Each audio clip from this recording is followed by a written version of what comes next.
Hi, today we're taking C notes. If you want to know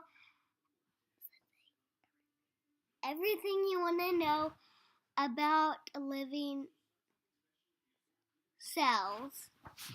All right, guys, so we're going to be taking some C notes on cells. But you know that throughout this whole BBL, the only thing we've been talking about is plants. So even in this, we're going to mainly focus on a plant cell. So let's talk about cell parts. After today, you know that all eukaryotic cells have these little things called organelles. And an organelle is like a little organ.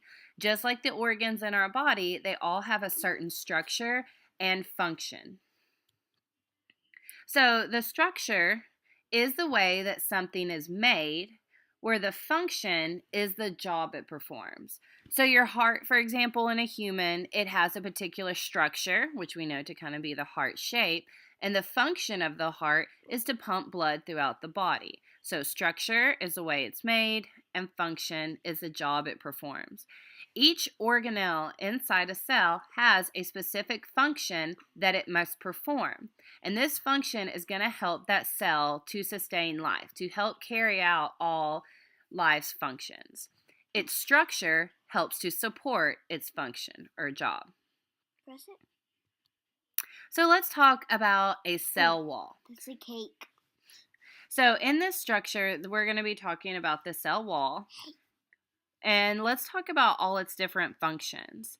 So the first function is it is a stiff outer barrier of plant cells.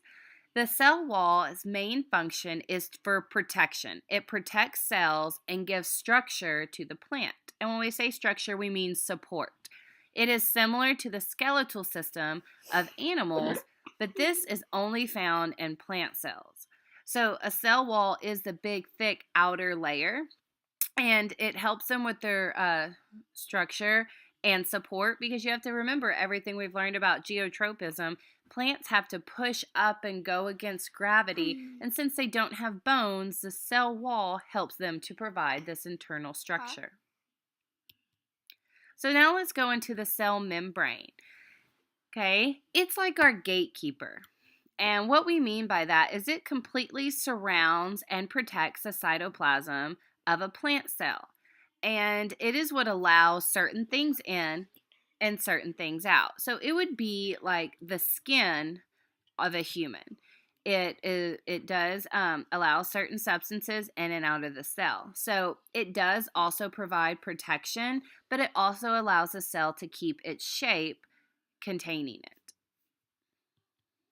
Now the nucleus. You've all probably heard of the nucleus.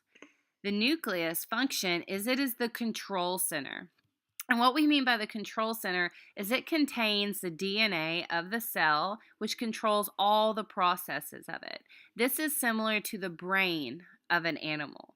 So this is where all of our DNA is replicated. This is how when we leave cells or blood behind and forensics can take DNA out of it, they're taking it out of the nucleus of all of our cells, because we are, as animals and plants, eukaryotic. We all have a nucleus. So this structure controls all the other functions and all the other organelles. Now, cytoplasm. Cytoplasm is this gel-like substance that fills inside the cell. It kind of is like the tissue, if you will, that takes up all the space and allows the organelles to suspend in. So I want you to kind of think of Jello salad. You know, when you would go to a regular school in the cafeteria and they would have fruit floating in the gelatin. Well, the fruit would be like all the organelles, and the jello is the cytoplasm. Its function is it allows movement within inside the cell. It contains organelles such as the mitochondria, the chloroplast, and the vacuoles. The mitochondria. This is a very important one. This is known as the powerhouse.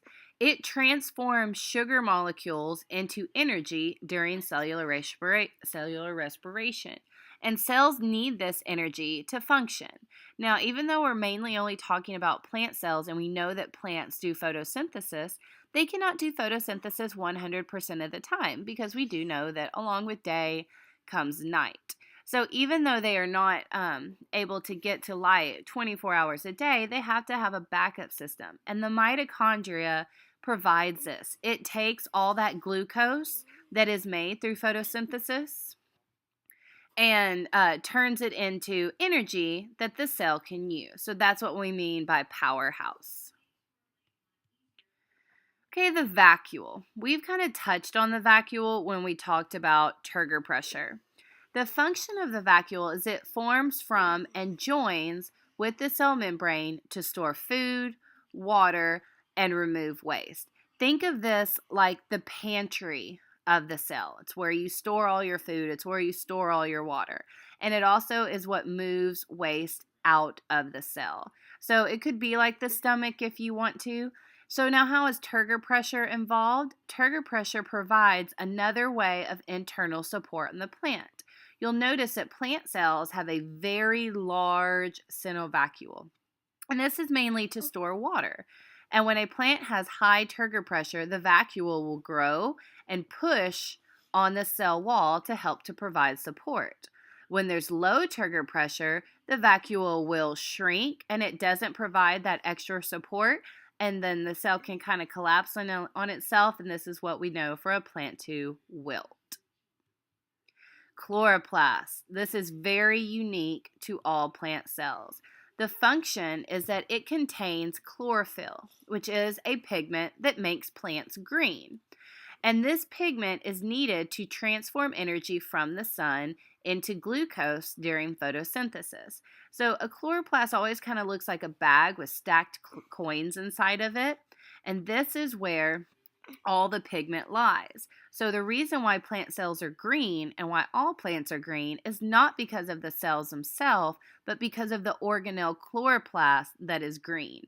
It is this green chlorophyll that absorbs the radiant energy to allow photosynthesis to happen. And it is only found in plant cells. All right, so that's it. That's all we're going to be going over today. So if you need to rewind, make sure that you do draw a picture of every organelle in your C notes along with the structure and the function of all 7. All right, and we will discuss this tomorrow in class. Can I do mine now? Say bye. Bye. Oh, Ian.